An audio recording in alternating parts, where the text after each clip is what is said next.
ओम नमः शिवाय। शिवजी सदा सहाय। ओम नमः शिवाय। गुरुजी सदा सहाय। श्री शिव महापुराण विद्वेषण संहिता अथ पंचदशो अध्यायः। देश काल पात्र और दान आदि का विचार। ऋषिगण बोले, समस्त पदार्थों के ज्ञाताओं में श्रेष्ठ हे सूत जी, अब आप क्रमशः देश काल आदि का वर्णन करें। सूत जी बोले, हे महर्षियों, देव यज्ञ आदि कर्मों में अपना शुद्ध ग्रह समान फल देने वाला होता है, अर्थात अपने घर में किए हुए देव यज्ञ आदि शास्त्रोक्त कर्म फल को सम मात्रा में देने वाले होते हैं। गौशाला का स्थान घर के अपेक्षा 10 गुना फल देता है। जलाशय का तट उससे भी 10 गुना महत्व रखता है, तथा जहाँ बेल, तुलसी एवं पीपल वृक्ष का मूल निकट हो, वह स्थान जलाशय से भी 10 गुना अधिक फल देने वाला होता है। देवालय को उससे भी 10 गुना महत्व का स्थान जानना चाहिए। तीर्थ भूमि का तट देवालय से भी 10 गुना महत्व रखता है, और उससे 10 गुना श्रेष्ठ है नदी का किनारा। उससे 10 गुना उत्कृष्ट है तीर्थ नदी का तट, और उससे भी 10 गुना महत्व रखता है सप्त गंगा नामक नदियों का तीर्थ।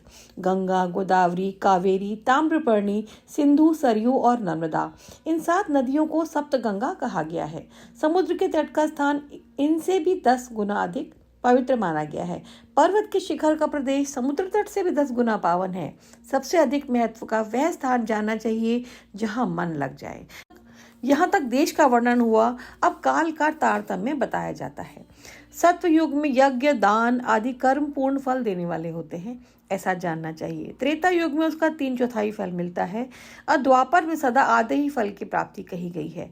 कलयुग में 1/4 ही फल की प्राप्ति समझनी चाहिए, और आधा कलयुग बीतने पर उस फल में से 1/4 कम हो जाता है। अतः शुद्ध अंतःकरण वाले पुरुष को शुद्ध एवं पवित्र दिन समफल देने वाला होता है। हे विद्वान ब्राह्मणों, सूर्य संक्रांति के दिन किया हुआ सत्कर्म पूर्वोक्त शुद्ध दिन की अपेक्षा 10 गुना फल देने वाला होता है। यह जानना चाहिए, उससे भी 10 गुना अधिक महत्व उस कर्म का है जो विषुव नामक योग में किया जाता है। ज्योतिष के अनुसार यह समय जबकि सूर्य विश्व रेखा पर पहुंचता है और दिन तथा रात दोनों बराबर होते हैं, यह वर्ष में 2 बार आता है। एक तो सौर चैत्र मास की नवमी तिथि या अंग्रेजी दिनांक 21 मार्च को, और दूसरा आश्विन की नवमी तिथि या अंग्रेजी दिनांक 22 सितंबर को।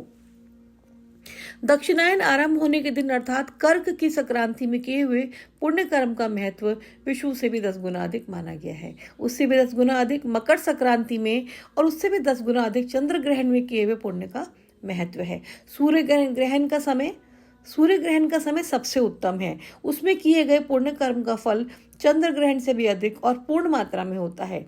इस बात को विज्ञ पुरुष जानते हैं। जगत रूपी सूर्य का राहु रूपी विष से संयोग होता है, इसलिए सूर्य ग्रहण का समय रोग प्रदान करने वाला है।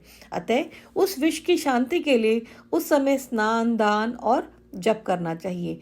यह काल विष की शांति के लिए उपयोगी होने के कारण पुण्यप्रद माना गया है।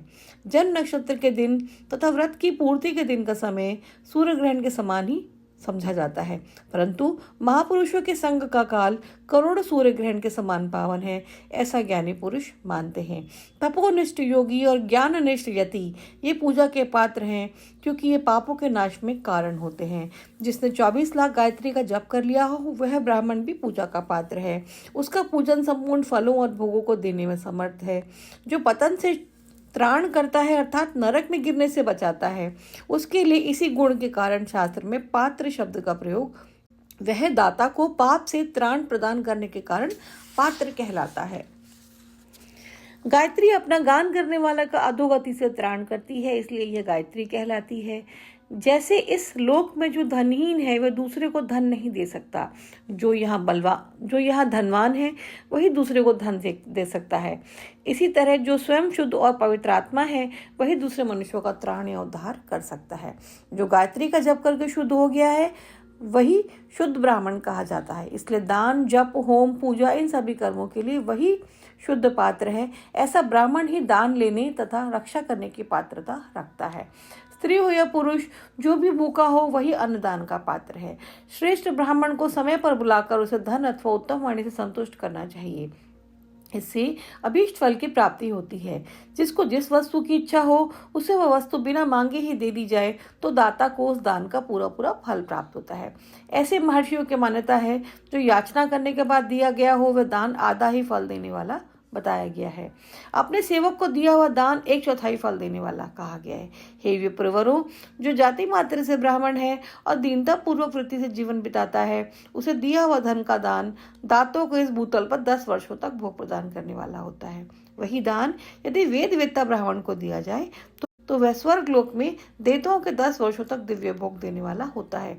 गायत्री जापक ब्राह्मण को दान देने से सत्यलोक में 10 वर्षों तक पुण्य भोग प्राप्त होते हैं और विष्णु भक्त ब्राह्मण को दिया हुआ दान वैकुंठ की प्राप्ति कराने वाला जाना जाता है। शिव भक्त विप्र को दिया हुआ दान कैलाश की प्राप्ति कराने वाला कहा गया है। इस प्रकार सबको इन लोकों में भोग प्राप्ति देने के लिए दान देना चाहिए। रविवार के दिन ब्राह्मण को दशांग अन्न देने वाला मनुष्य दूसरे जन्म में 10 वर्षों तक निरोग रहता है और सम्मान पूर्वक बुलाना, अभिहंग, चंदन आदि, पाद सेवन, वस्त्र गंध आदि के पूजन, घी के मालपुए, अति सुंदर भोजन, छहों रस व्यंजन, दक्षिणा सहित तांबूल, नमस्कार और जाते समय अनुगमन, ये अन्नदान के 10 अंग कहे गए हैं। 10 ब्राह्मणों को रविवार के दिन दशांग अन्न का दान करने वाला 100 वर्ष तक निरोग रहता है। सोमवार आदि विभिन्न वारों में अन्नदान का फल उन वारों के अनुसार दूसरे जन्म में इस पृथ्वीलोक में प्राप्त होता है, ऐसा जानना चाहिए। 7 वारों में 10-10 ब्राह्मणों को दशांग अन्नदान करने से 100 वर्षों तक आरोग्य आदि फल प्राप्त होते हैं। इस प्रकार रविवार के दिन ब्राह्मणों को अन्नदान करने वाला मनुष्य 1000 वर्षों तक शिवलोक में आरोग्य लाभ करता है। इसी प्रकार 1000 ब्राह्मणों को अन्नदान करके मनुष्य 10,000 वर्षों तक आरोग्य भोग करता है। विद्वान को सोमवार आदि दिनों के विषय में भी ऐसा ही जानना चाहिए। रविवार को गायत्री जप से पवित्र अंतःकरण वाले 1000 ब्राह्मणों को अन्नदान करके मनुष्य सत्यलोक में आरोग्य आदि भोगों को प्राप्त करता है। इसी प्रकार 10,000 ब्राह्मणों को दान देने से विष्णु लोक में ऐसी प्राप्ति होती है और 1,00,000 ब्राह्मणों को अन्नदान करने से रुद्र लोक में भोग आदि की प्राप्ति होती है। विद्या की कामना करने वाले मनुष्यों को ब्रह्म बुद्धि से बालकों को दशांग अन्न का दान करना चाहिए। पुत्र की कामना वाले लोगों को विष्णु बुद्धि से युवकों को दान करना चाहिए और ज्ञान प्राप्ति की इच्छा वालों को रुद्र बुद्धि से वृद्धजनों को दान देना चाहिए। इसी प्रकार बुद्धि की कामना करने वाले श्रेष्ठ मनुष्यों को सरस्वती बुद्धि से बालिकाओं को दशांग अन्न का दान करना चाहिए और सुख भोग की कामना वाले श्रेष्ठ जनों को लक्ष्मी बुद्धि से युवतियों को दान देना चाहिए। आत्मज्ञान की इच्छा वाले लोगों को पार्वती बुद्धि से वृद्धा स्त्रियों को अन्नदान करना चाहिए। ब्राह्मण के लिए शील तथा उच्च वृत्ति से लाया हुआ गुरु दक्षिणा में प्राप्त हुआ अन्न धन शुद्ध द्रव्य कहलाता है। उसका दान दाता को पूर्ण फल देने वाला बताया गया है। शुद्ध शुक्ल प्रतिग्रह दान में मिला हुआ द्रव्य मध्यम द्रव्य कहा गया है और खेती व्यापार आदि से प्राप्त धन अधम द्रव्य कहा गया है। क्षत्रियों का शौर्य से कमाया हुआ, वैश्यों का व्यापारी से कमाया हुआ, शूद्रों का सेवा वृत्ति से प्राप्त किया हुआ धन भी उत्तम द्रव्य कहलाता है। धर्म की इच्छा रखने वाली स्त्रियों को जो धन पिता एवं पति से प्राप्त हुआ हो उसके लिए वो उत्तम द्रव्य है। गौ आदि 12 वस्तुओं का चैत्र आदि 12 महीनों में क्रमशः दान करना चाहिए अथवा किसी पुण्य काल में एकत्रित करके अपनी अभीष्ट प्राप्ति के लिए इनका दान करना चाहिए। गौ, भूमि, तिल, सुवर्ण, घी, वस्त्र, धान्य, गुड़, चांदी, नमक, कोहड़ा और कन्या, यही वे 12 वस्तुएं हैं। गोदान में दी गई हुई गाय के उपकारी गोबर से धन धान्य आदि ठोस पदार्थों के आश्रय से टिके पापों का नाश होता है और उसके गौमूत्र से जल तेल आदि तरल पदार्थों में रहने वाले पापों का नाश होता है। उसके दूध, दही और घी से कायिक, वाचिक तथा मानसिक तीनों प्रकार के पाप नष्ट हो जाते हैं। उनसे कायिक आदि पुण्य कर्मों की पुष्टि भी होती है। ऐसा बुद्धिमान मनुष्यों को जानना चाहिए। हे ब्राह्मणों, भूमि का दान इहलोक और परलोक में प्रतिष्ठा की प्राप्ति कराने वाला होता है। तिलक का दान बलवर्धक एवं मृत्यु का निवारक कहा जाता है। सुवर्ण का दान जठराग्नि को बढ़ाने वाला तथा वीरदायक है। घी के दान को पुष्टिकारक जानना चाहिए। वस्त्र का दान आयु की वृद्धि कराने वाला है, ऐसा जानना चाहिए। धान्य का दान अन्न की समृद्धि में कारण होता है। गुड़ का दान मधुर भोजन की प्राप्ति कराने वाला होता है। चांदी के दान से वीर्य की वृद्धि होती है और लवण का दान षड्रस भोजन की प्राप्ति कराता है। सब प्रकार का दान संपूर्ण समृद्धि की सिद्धि के लिए होता है। विज्ञ पुरुष कूष्मांड के दान को पुष्टिदायक मानते हैं। कन्या का दान आजीवन भोग देने वाला कहा गया है। हे ब्राह्मणों, वह लोक और परलोक में भी संपूर्ण भोगों की प्राप्ति कराने वाला है। वह लोक और परलोक में भी संपूर्ण भोगों की प्राप्ति कराने वाला है। कटहल, आम, कैथ आदि वृक्षों के फल, केला आदि औषधियों के फल तथा जो फल लता एवं गुल्मों से उत्पन्न हुए हों, मुष्ट आवरण युक्त फल जैसे नारियल, बादाम आदि, उड़द, मूंग आदि दालें, शाक, मिर्च, सरसों आदि तेल, मसाले और ऋतुओं में तैयार होने वाले फल समय समय पर बुद्धिमान व्यक्तियों द्वारा दान किए जाने चाहिए। विद्वान पुरुष को चाहिए जिन वस्तुओं से श्रवण आदि इंद्रियों की तृप्ति होती है उनका सदा दान करे। श्रोत्र आदि 10 इंद्रियों के जो शब्द आदि 10 विषय हैं उनका दान किया जाए तो वह भोगों की प्राप्ति कराते हैं तथा दिशा आदि इंद्रिय देवताओं को संतुष्ट करते हैं।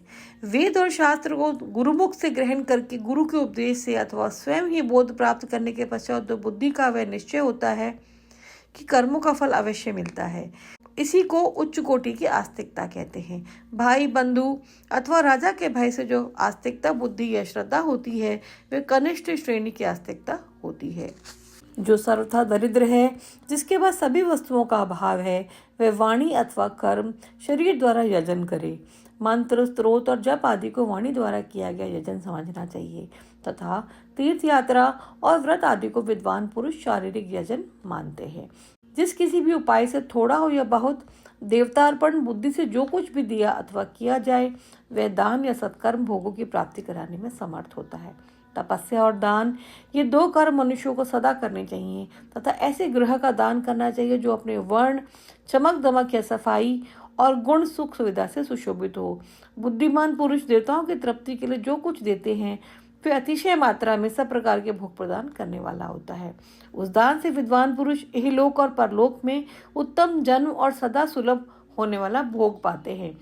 ईश्वरार्पण बुद्धि से यज्ञ, दान आदि कर्म करके मनुष्य मोक्ष फल का भागी होता है। जो मनुष्य इस अध्याय का पाठ सदा अथवा श्रवण करता है उसे धार्मिक बुद्धि प्राप्त होती है और ज्ञान का उदय होता है। इति श्री शिव महापुराणे प्रथमायां विद्वेश्वर संहितायां देश काल पात्रादि वर्णनम नामक 15 अध्यायः। इस प्रकार शिव महापुराण के अंतर्गत प्रथम विद्वेश्वर संहिता में देश काल पात्र आदि का वर्णन नामक 15वां अध्याय पूर्ण हुआ। ओम नमः शिवाय। शिवजी सदा सहाय। ओम नमः शिवाय। गुरुजी सदा सहाय। संगत जी, दान, पुण्य, यज्ञ, व्रत आदि सभी कर्म कली काल में या कलयुग काल में 1/4 फल देने वाले कहे गए हैं। अगर उसके विषय में अगर किसी को कोई भी संशय हो तो दान और यज्ञ और व्रत आदि सभी निष्फल हो जाते हैं। अतः हमारे गुरु महाराज ने एक बहुत ही सरल उपाय बताया है कि अधिक से अधिक मंत्र जाप करें, गुरु जी का ध्यान करें, चिंता के स्थान पर चिंतन करें। स्वर्ग की इच्छा करने वाले लोग, मोक्ष की इच्छा करने वाले लोग, मुक्ति की इच्छा करने वाले लोग सदा शिव का ध्यान करें और उनके मंत्र का जाप करके उनमें अपना चित्त लगा के चित्त की शुद्धि करें और प्रभु खुद आपके मार्ग को प्रशस्त करेंगे। ओम नमः शिवाय। शिवजी सदा सहाय। ओम नमः शिवाय। गुरुजी सदा सहाय। जय गुरुजी। शुक्राना गुरुजी।